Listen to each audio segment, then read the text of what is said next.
নমস্কার বন্ধুরা। তো দেখতে দেখতে 2024 প্রায় শেষের দিকে চলে আসলো। আর এক মাস বাকি 2024 শেষ হতে এবং 2025 নতুন বছর শুরু হতে। এবং 2024 শেষ হওয়ার আগে তোমাদের মেন যে সমস্ত ইম্পর্টেন্ট পরীক্ষাগুলো এই বছরে, সেগুলো কিন্তু প্রায় সবকটাই কন্ডাক্টেড হয়ে গেছে।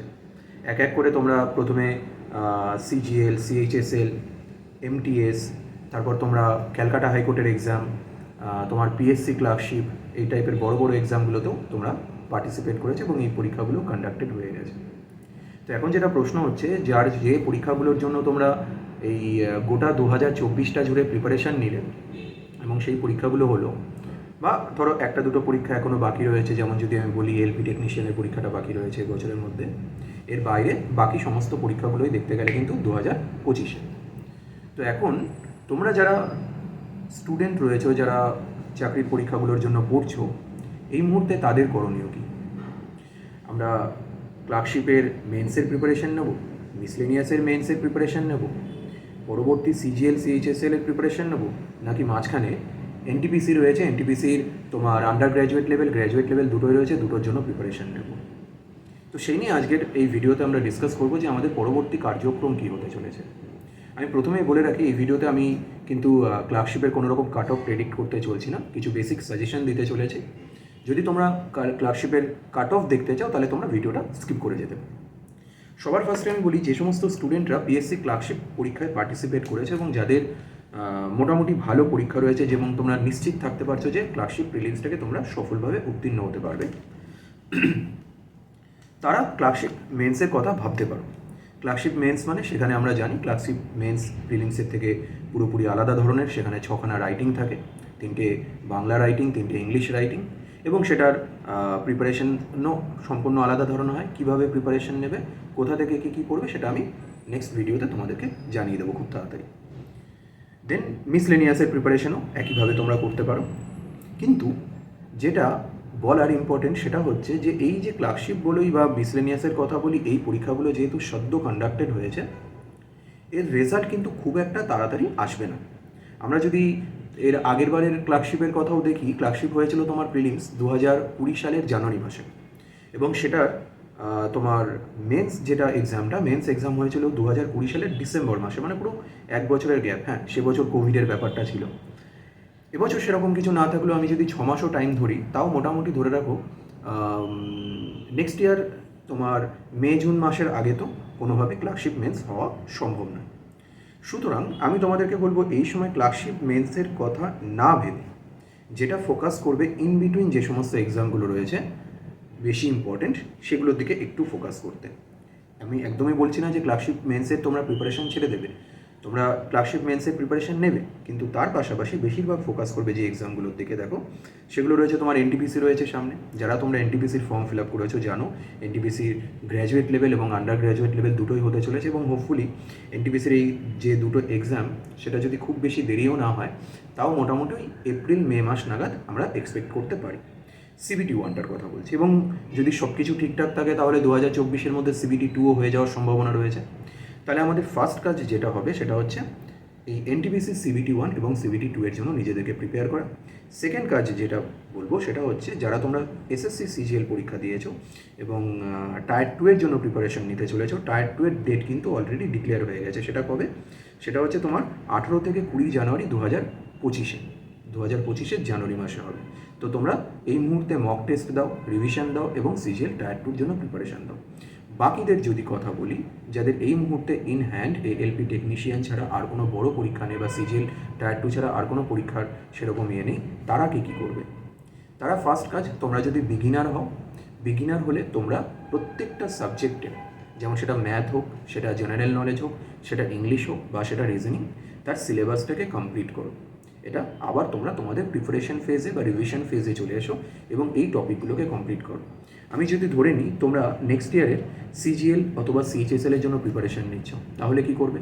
সিজিএল অথবা সিএইচএসএল এর প্রিপারেশনের জন্য তোমরা প্রথমে ইউটিউব থেকে হোক, বা তোমরা যদি কোনো টিচারের কাছে পড়ে থাকো, বিগিনার যদি হোক, তোমরা সেখান থেকে ম্যাথ রিজনিংয়ের পুরো সিলেবাসটাকে কমপ্লিট করার চেষ্টা করো, ইংলিশের পুরো গ্রামার পোর্শনটাকে ভালোভাবে কমপ্লিট করার চেষ্টা করো, এবং দেন যে প্রিভিয়াস ইয়ারের কোশ্চেন্স ব্যাঙ্কগুলো রয়েছে বা বইগুলো রয়েছে, সেটা পিনাকেল বা কিরান পাবলিকেশনের তোমরা কিনতে পারো, যার যেটা পছন্দ, সেই বই থেকে সেই কোশ্চেনগুলোকে বারবার করে প্র্যাকটিস করে জিনিসগুলোকে তৈরি করে নাও।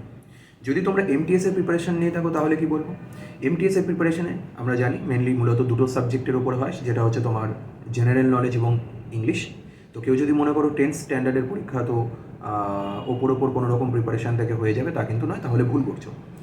তার জন্য তোমাদের অলরেডি ইংলিশ এবং ম্যাথসের, ইংলিশ এবং জেনারেল নলেজের একটা ডেপথ দরকার এমটিএস পরীক্ষাটাকে কিন্তু ক্র্যাক করার জন্য। এবং এই দুটো সাবজেক্ট এমন দুটো সাবজেক্ট, যে দুটো সাবজেক্টকে কিন্তু তুমি রাতারাতি তৈরি করে নিতে পারবে না, বা কয়েক মাসের মধ্যেও ভালো প্রিপারেশনে নিয়ে নেওয়া যায় না। এটাকে through out the year study করতে হবে। তো যদি তোমার টার্গেট 2025-এর এসএসসি এমটিএস হয়, তাহলে এখন থেকে তুমি তোমার ইংলিশ, গ্রামার, ভোক্যাবুলারি এবং জেনারেল নলেজের কনসেপ্টটাকে বিল্ড আপ করার চেষ্টা করো।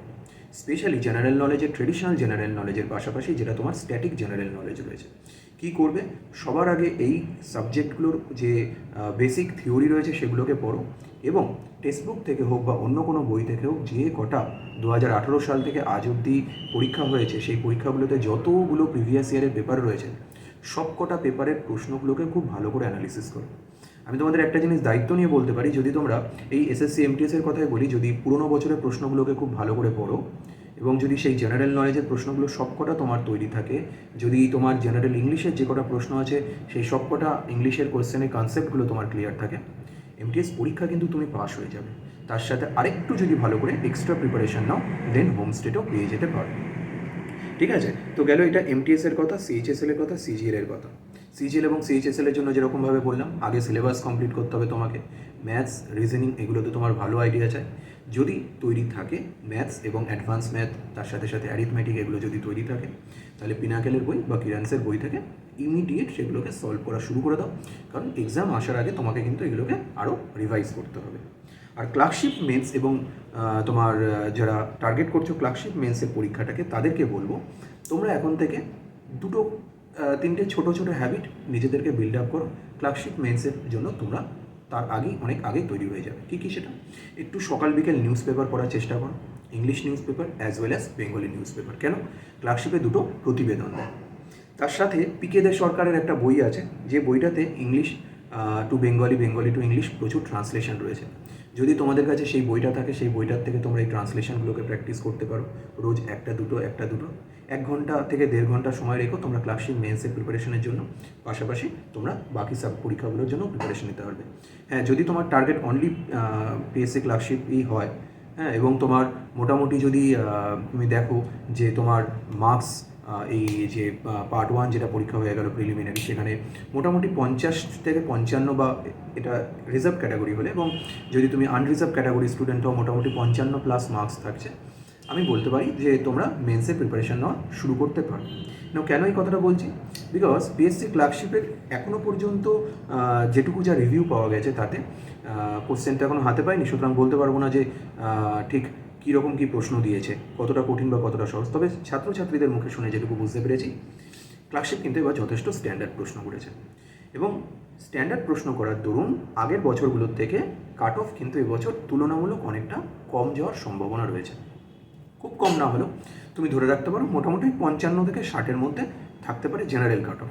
সুতরাং যাদের ওই তোমার এটা আইডিয়া বললাম, আমি প্রেডিক্ট করছি না, ঠিক আছে, এটা সেফ স্কোর বলে দিলাম। তো তুমি ওই 55 থেকে মোটামুটি যদি তোমার 55+ মার্কস থাকে, তাহলে 55+ মার্কস থাকলে তোমরা মেন্সের জন্য প্রিপারেশন নিতে পারো। রোজ একটু একটু করে রাইটিং প্র্যাকটিস করো, ইংলিশ রিডিংটাকে প্র্যাকটিস করো, news paper reading, Bengali news paper reading, এটাতে তোমাদের কিন্তু মেন্সের আগে তৈরি হয়ে যাবে। ঠিক আছে, সবথেকে বড় কথা যেটা বলবো, যদি ইন বিটুইন তোমাদের এনটিপিসির পরীক্ষা থেকে থাকে, মানে তোমরা এনটিপিসিরও ফর্ম ফিল আপ করে থাকো, তাহলে কিন্তু তোমাদের এখন ফুল দমে এনটিপিসির জন্য প্রিপারেশন নিতে হবে। কিছু বই সাজেস্ট করে নিতে হবে যে এই বইগুলোকে আমরা পড়বো, এই বইটাকে আমরা জেনারেল নলেজের জন্য পড়বো, এখান থেকে ম্যাথস প্র্যাকটিস করবো, এখান থেকে ইংলিশ প্র্যাকটিস, তোমার ইংলিশ তো নেই, রিজনিং প্র্যাকটিস করবো। সেই বইগুলোকে পার্টিকুলার চুজ করে নিতে হবে, এবং তোমাকে যত তাড়াতাড়ি সম্ভব ফেব্রুয়ারি মার্চের মধ্যে তোমাকে সিলেবাস কমপ্লিট করে কিন্তু তোমাকে মক টেস্ট দেওয়া শুরু করে দিতে হবে। ঠিক আছে, খুব বেশি বই করবে না, হাতে গোনা কয়েকটা বই, সেটা তোমরা তোমাদের কাছে যদি কোনো বই থেকে থাকে, অথবা তোমাদের টিচারের কাছ থেকে সাজেশন নিয়ে, বা যারা আগে তোমাদের যদি কোনো পাড়ায় পরিচিত দাদা দিদিরা থাকে যারা এই ধরনের পরীক্ষায় বসছে, তাদের কাছ থেকে সাজেশন নিয়ে, ঠিক আছে, তোমরা বইগুলো পড়তে পারো। যদি তোমরা চাও, আমি তোমাদের কিছু সাজেস্টেড বই 1-2 দিনের মধ্যে আর কিছু সিলেক্টেড টপিক সেগুলো খুব তাড়াতাড়ি জানিয়ে দেবো। আচ্ছা, তো এনটিপিসির জন্য তোমরা যদি প্রিপারেশান নাও, এনটিপিসির প্রিপারেশনের জন্য তোমরা এই বই, এই কিছু কিছু বই ফলো করতে পারো। যেমন ধরো তোমার পিনাকেল পাবলিকেশনের বেশ কিছু বই আসে, ঠিক আছে। তোমার ব্রাইট পাবলিকেশনের এই বছর এনটিপিসির একটা বই আছে, সেটাকে তোমরা প্র্যাকটিস করতে পারো ওইখান থেকে। এগুলো বলছি জেনারেল নলেজের জন্য।